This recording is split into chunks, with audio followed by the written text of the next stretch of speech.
नमस्कार दोस्तों, आप सबका आपके अपने YouTube चैनल टारगेट सीखो के इस नए वीडियो में एक बार फिर से स्वागत है। दोस्तों, आज की ये video UP TGT, PGT, net JRF Hindi विषय से संबंधित है, जिसमें आज हम लोग पढ़ेंगे रीति मुक्त कवि के बारे में। रीति मुक्त कवियों में सबसे पहले कवि और सबसे बड़े कवि घनानंद जी के बारे में हम लोग आज पूरा विस्तार से पढ़ेंगे। आज देखेंगे घनानंद जी का जन्म, मृत्यु, इनके द्वारा रचित कितनी रचनाएँ हैं, इनकी कौन कौन सी पंक्तियां हैं और आलोचकों के क्या मत हैं इनके बारे में। उन सभी के बारे में हम लोग आज की इस मात्र एक वीडियो में देखेंगे। दोस्तों, इसके पहले हम लोगों ने मैथिली शरण गुप्त, महादेवी वर्मा, कबीरदास, तुलसीदास, रहीमदास, बिहारी, इन सब के बारे में हमने आपको एक एक वीडियो प्रोवाइड करा दी है। अगर आपने उन वीडियो को नहीं देखा है तो वीडियो के प्लेलिस्ट में आपको वो सारी वीडियो मिल जाएंगी, वहाँ से जा कर के आप वॉच कर सकते हैं। अगर आप बिहार शिक्षक भर्ती, हरियाणा टेट या UP TGT, PGT, net JRF Hindi विषय से तैयारी कर रहे हैं तो ये वीडियो आपके लिए बहुत ही कारगर साबित होने वाली हैं। दोस्तों, उम्मीद करते हैं कि आपने उन पुरानी वीडियो को देख लिया होगा। अगर नहीं देखा है तो चैनल के प्लेलिस्ट में आपको वीडियो मिल जाएंगी, जा कर के देख लीजिए। इस वीडियो को अंत तक देखिएगा ताकि आपको आपकी परीक्षा में यहाँ से सवाल देखने को मिल जाएं। आइए शुरुआत करते हैं घनानंद जी के बारे में। घनानंद जी का जन्म 1689 ईस्वी में इनका जन्म होता है आचार्य रामचंद्र शुक्ल जी के अनुसार। अगर मृत्यु की बात करें तो 1739 ईस्वी, ये सब आचार्य रामचंद्र शुक्ल जी के अनुसार है और यही क्या है, सर्वमान्य है। अगर हम डॉक्टर नगेंद्र के अनुसार बात करें तो 1673 में इनका जन्म होता है और 1760 ईस्वी में इनकी मृत्यु होती है। लेकिन हमें मान्य माना जाएगा शुक्ल जी के अनुसार। निधन स्थल वृंदावन में और जन्म स्थल इनका बुलंदशहर में हुआ था। ये तो इनका कुछ इतिहास था। इसके अलावा उनके कुछ और महत्वपूर्ण बिंदु हैं, उसे देख लेते हैं। नादिर शाह के सैनिकों के द्वारा इनकी हत्या की गई थी। मोहम्मद शाह रंगीला आश्रयदाता राजा था इनके, यानी जिस आश्रयदाता राजा के दरबार में ये रहा करते थे घनानंद, उसका नाम था मोहम्मद शाह रंगीला। इनकी प्रेमिका का नाम सुजान था। मोहम्मद शाह रंगीला द्वारा दरबार से निष्कासित किए जाने पर घनानंद ने निम्बार्क संप्रदाय में दीक्षित हो गए थे। इनके गुरु का नाम वृंदावन देव और नारायण देव माना जाता है। घनानंद जी के कुछ उपनाम नाम हैं, इनको भी देखना बहुत ही जरूरी है। आचार्य रामचंद्र शुक्ल जी ने इनके कुछ उपनाम दिए हैं जो कि परीक्षाओं में सीधा सीधा पूछा जाता है। पहला है प्रेम की पीर का कवि। आचार्य रामचंद्र शुक्ल जी ने घनानंद जी को माना है। साक्षात रस मूर्ति घनानंद जी का उपनाम है। लाक्षणिक मूर्तिमता घनानंद जी का अगला उपनाम है। प्रयोग वैचित्र के कवि, रीति मुक्त काव्यधारा के प्रतिनिधि कवि, ये तो महत्वपूर्ण है, ये भी आचार्य रामचंद्र शुक्ल जी ने ही माना है। इसके बाद हम लोग देखेंगे घनानंद जी की कुछ प्रमुख रचनाओं के बारे में। घनानंद जी की कुछ रचनाएं जो कि बहुत ही महत्वपूर्ण है और कई बार परीक्षाओं में पूछी गई हैं। तो घनानंद जी की 41 रचनाओं का उल्लेख मिलता है। पहला है सुजान सागर, रसकेलिवल्ली, घनानंद कवित्व, विरह लीला, कृशाकंद प्रेम पत्रिका, वियोग वेली, सुजान हित, लोकसार, प्रीति पावस, प्रेम पद्धति, प्रेम पहेली, यमुना यश और इसके साथ साथ इश्क लता, ये सभी की सभी रचनाएं घनानंद जी की प्रमुख रचनाओं में गिनी जाती हैं। वो सभी रचनाएं आचार्य रामचंद्र शुक्ल के अनुसार थी। अब डॉक्टर नगेंद्र के अनुसार देख लेते हैं कि डॉक्टर नगेंद्र ने घनानंद के पदों की संख्या निम्नलिखित बताई है। घनानंद की पदों की संख्या में डॉक्टर नगेंद्र जी ने बताया कि कवित्व या सवैया छंद 752 हैं, पद 1057 हैं और दोहा चौपाई 2354 हैं। विरह लीला ब्रज भाषा तथा फारसी छंद में रचित है। इनकी रचना है विरह लीला, जो ब्रज भाषा और फारसी छंद में रची गई रचना है। घनानंद के पदों का संकलन विश्वनाथ प्रसाद मिश्र ने घनानंद ग्रंथावली में किया है।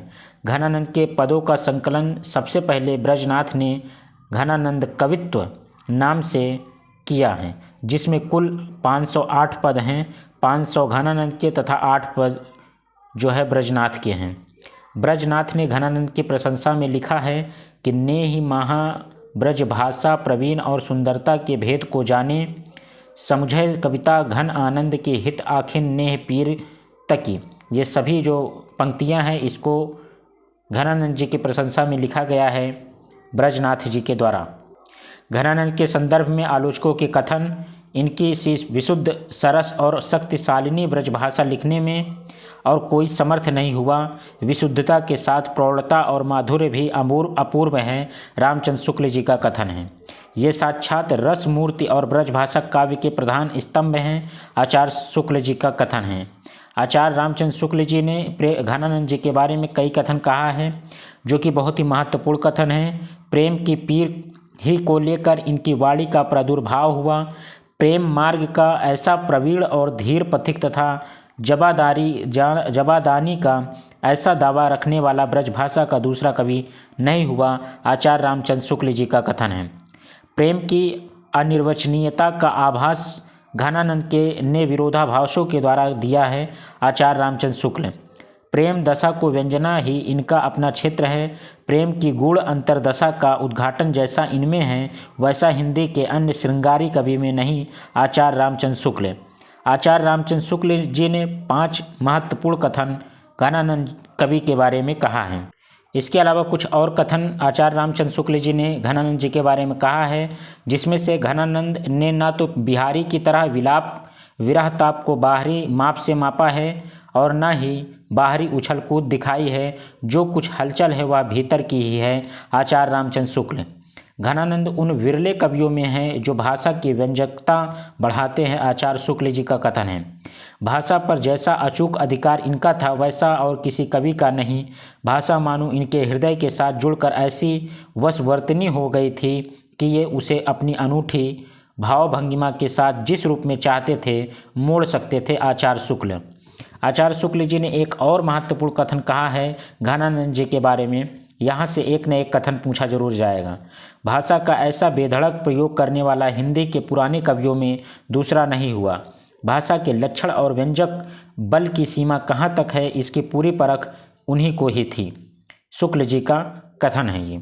इसके बाद हम लोग रामधारी सिंह दिनकर जी का एक कथन देखते हैं, जो कि घनानंद जी के बारे में कहा है उन्होंने।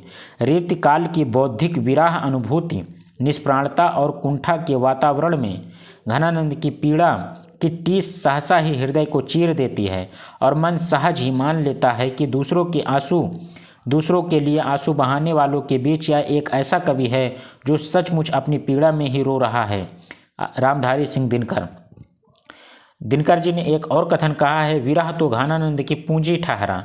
ये वियोग श्रृंगार के प्रधान मुक्तक कवि हैं। ये भी कथन आचार्य रामचंद्र शुक्ल जी का ही है।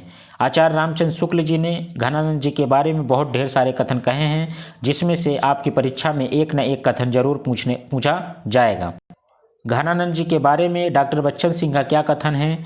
घनानंद प्रेम की यातना के कवि हैं, ऐसा कथन किसका है? डॉक्टर बच्चन सिंह का है। डॉक्टर बच्चन सिंह ने एक और कथन कहा है कि घनानंद ने अपने काव्य में प्रेम जन्य घुटन का जो चित्र प्रस्तुत किया है, वह शब्दों के चयन, मार्मिक बिंब योजना तथा परिवेश निर्माण के कारण अत्यंत सजीव हो उठा है, डॉक्टर बच्चन सिंह। इसके अलावा डॉक्टर बच्चन सिंह ने एक और कथन कहा है, घनानंद वियोग के मूर्तिवान कवि हैं, डॉक्टर बच्चन सिंह।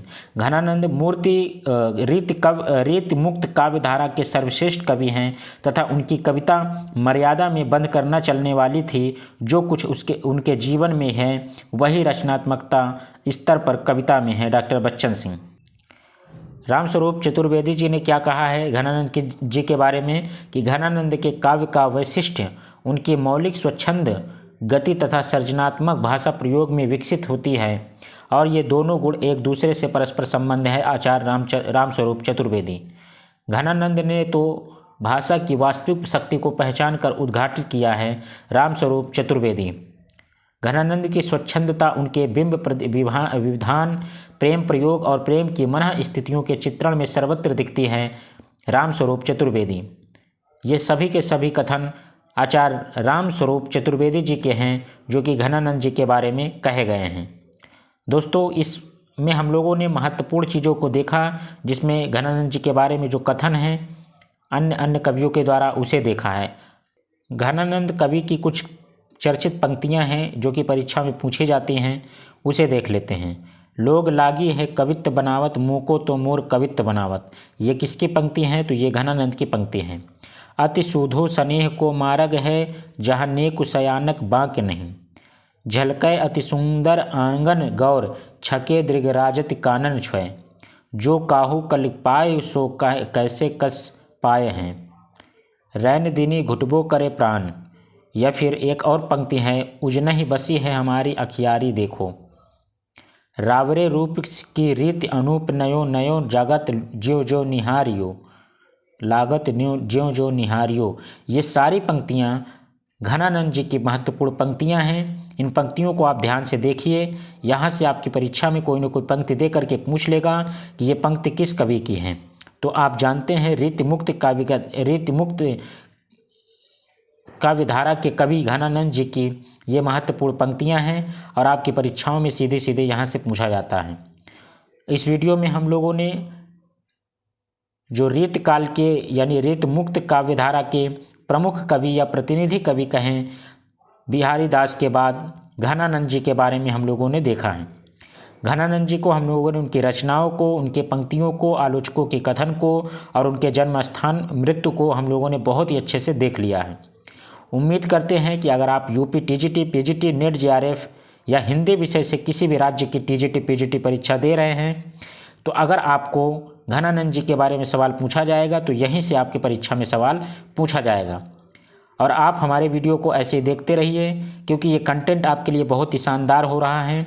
इसके पहले हम लोगों ने बहुत ढेर सारी वीडियो आपको हिंदी साहित्य विषय पर प्रोवाइड करा दी है। अगर आपने उन वीडियो को नहीं देखा है तो चैनल के प्लेलिस्ट में जाइए और वहाँ से एक एक वीडियो को पूरा देखिए और अपने दोस्तों तक शेयर कीजिए।